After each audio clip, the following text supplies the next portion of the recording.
Hello, friends, enemies, and those still under review. Welcome or welcome back to L Chats, where I chat about things that I'm a fan of and upload once a week. This week, I've been thinking about how Madoka Magica was a subversion on the tropes, and while they weren't the first to do it, it reminds me that I absolutely love fresh takes on old stories. Take Delicious in Dungeon, which will be the focus of this week's episode, where it's both a cooking show and it's an exploration of the dungeon. I'm going to be talking about the anime and then the manga. There will be spoilers for both if you haven't finished watching the anime or finished reading the manga.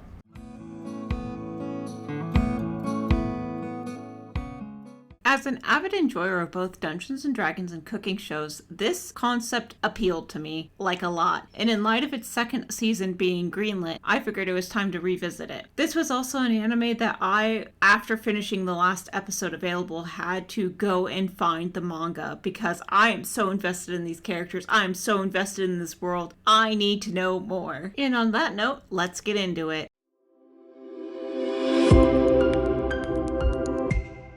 The plot of Delicious in Dungeon is that a group of adventurers fail to defeat a red dragon, and their mage, Fallon, successfully transports them to safety while the dragon consumes her. Her brother, Laos, friend Marcel, and fellow party member Chilchuk decide to rescue her, but since the transportation spell moved them without their supplies, they decide to survive on what they can eat in the dungeon. Some, Laos, are more enthusiastic than others. On the way, they run into Senshi, who has been surviving in the dungeon for a while. There is, of course, a reason for the dungeon itself existing. Many years ago, it doesn't specify exactly how many years ago, there was a rumble in the catacombs of a small village, and out crawled a man. This man claims to be king of a land called the Golden Country, which has prospered, but has recently been taken over by the Mad Mage. He offers his kingdom to anyone who can defeat the Mad Mage, and to defeat the Mad Mage, you must go into the dungeon and descend through the floors. Alright, now that you know the basic plot beats, it's time to move on into the spoiler part of the video, so again, be warned, spoilers after this. Spoiler!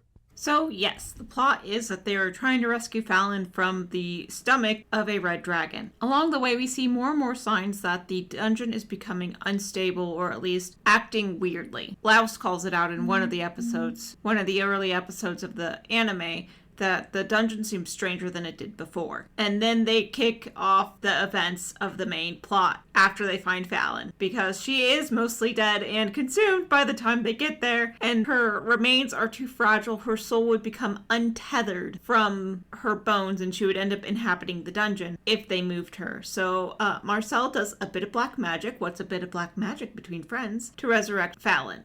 The defeat of the red dragon and the use of black magic is what brings the party to Thistle's attention. Thistle's kind of the secondary antagonist. He is the Mad Mage. The main antagonist is the winged lion, and this is a motif you see throughout the show and throughout the dungeon, is this lion with wings. We learn later through the manga, it's not covered yet in the anime, but we learn later that the winged lion is a demon. It preys on the complex desires of people. Marcel actually falls victim to this demon, and it preys on her desire to not die alone. She's a half-elf, and she ages much more slowly than humans do, and that had quite an effect on her as a child, because by the time that she was really old enough to be building memories with people, they would be dying. So it feeds on her complex desire to not die alone, and for everything to have the same lifespan.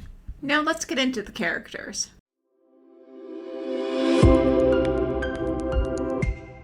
I want to talk first about my favorite character, and my favorite character is Senshi. I love Senshi. Bread!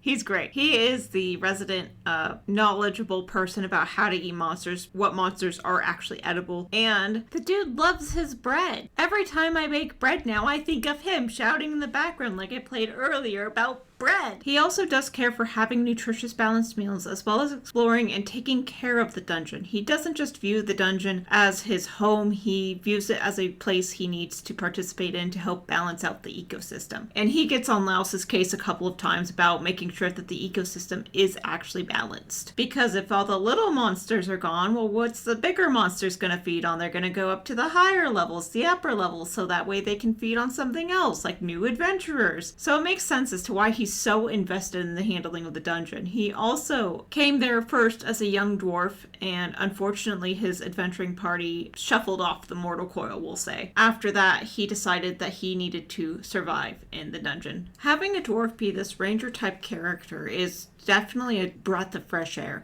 Generally, dwarves are seen as blacksmithies, miners, those worried more about their weapons and how they interact with the world. And in fact, there is a dwarf in the original adventuring party that Fallon saved that is obsessed with taking care of her weapons and making sure they're properly cleaned, sharpened, whatever. Even now, when I'm preparing for another campaign, I'm thinking of making my dwarf a barbarian. The next characters will be covered in no particular order, though I'm trying to keep it to Laos, Marcel, Fallon, Chilchuck, and the Winged Lion, though maybe I will include Cabru. Ease of character's sake, I'm a one-woman show. There's a lot of editing to get done.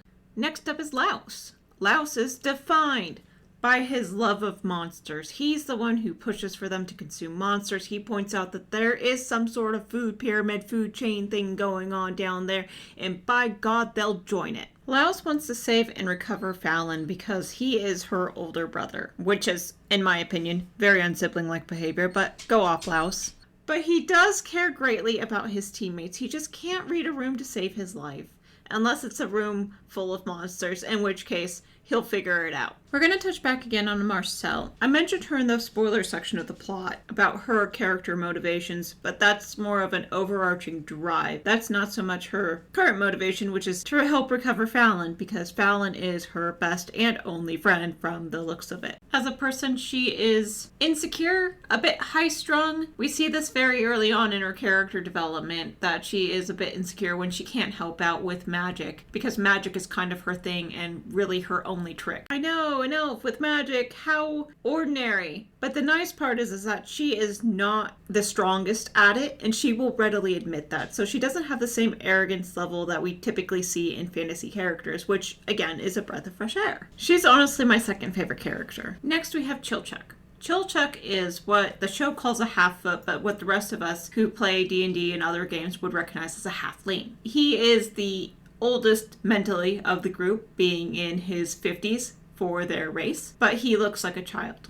In fact, Senshi assumes that he is a kid from his height. He is also one of the more high-strung members, but that's mostly if they don't take his advice when he's disabling traps. In fact, much to the shock of all of his party members, he reveals that he is divorced and has 3 children. Next, we have Fallon. Fallon haunts the narrative. Her death is what sets off the plot, and throughout the episodes, we are constantly talking about how Fallon would have done something better. Laos even straight up acknowledges at one point that Fallon is kind of haunting them. Warning, this is about to get a little bit spoilery, but Fallon even comes back. And when she does come back, she doesn't come back quite right. So she's sparse throughout the narrative. She does eventually get brought back and is fine in the end. But the journey to get there is the whole reason the plot keeps going. Except for, of course, the Winged Lion, the demon. I can't get too much into the motivations of the Winged Lion because that means that I will have to spoil so much of the manga, and I really do want people to read it and enjoy it. But he's just sinister looking to begin with. Like, he's all gold, he's got wings, he's a lion,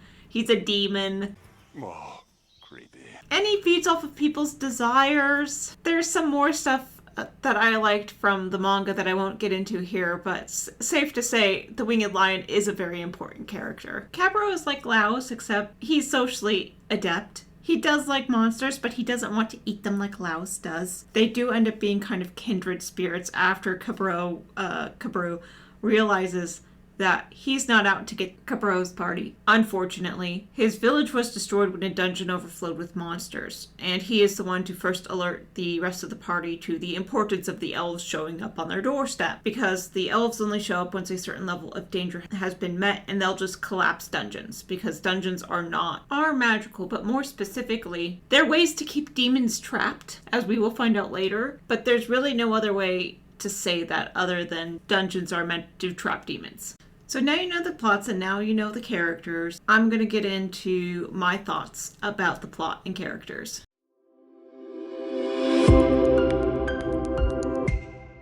As I mentioned earlier in this video at the very beginning, that this series, 24 episodes long, got me so invested in the characters and the plot and storyline that I had to go find the manga. So I thoroughly enjoyed the entire setting, premise, the twist with the demons. That was all very enjoyable to me, and it felt like a breath of fresh air. I felt this way about Demon Slayer, and I also felt this way about Yona of the Dawn, which is also getting a second season, and maybe I'll talk about Yona later because I love Yona of the Dawn.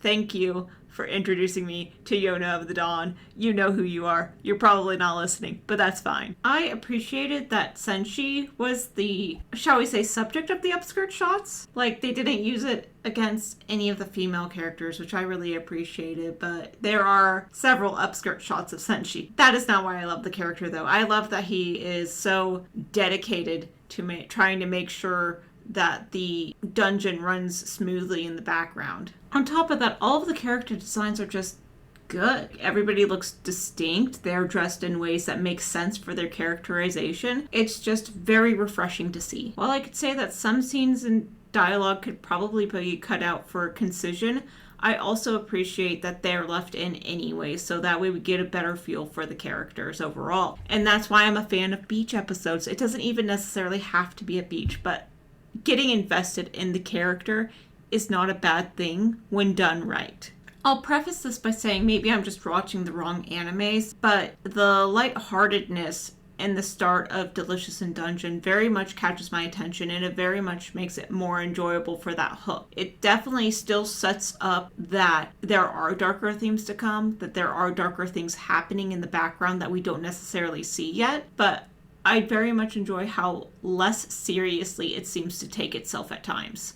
I'm about to drop into some spoilers, but part of the side effect of being fed on by the winged lion demon is that you lose some skills. Like, it's kind of subtle, but when Marcel becomes the dungeon master, the dungeon begins to bend itself to her will, and they finally manage to separate her from the demon. She's shown to have forgotten how to braid her hair, and the importance of her being able to braid her hair is demonstrated in the lead up of the episodes. Like, she always has some new different style, and it's very interesting how they play that up. And if you ever rewatch it after watching it through and then reading the manga, I definitely recommend paying attention to how she styles her hair. Again, it's those little bits of characterization that I find so refreshing. That's what makes this so refreshing to me.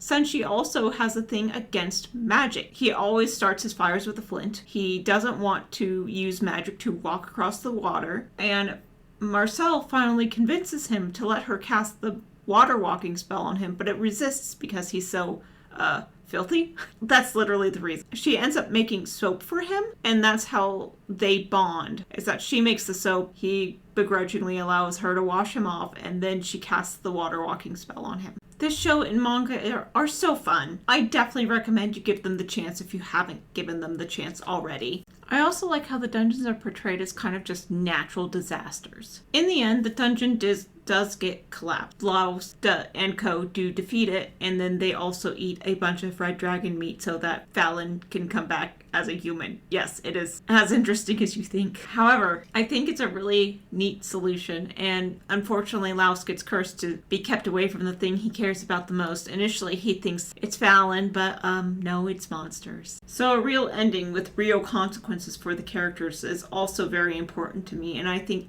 on that mark, this show delivers spectacularly. Now, I'm not certain if this could be squeezed out into 2 more seasons. I think there's enough for 2 more seasons, but if there's even just 1 more season of Delicious in Dungeon, putting us even further along in the plot, I think it'll just increase desire for more seasons.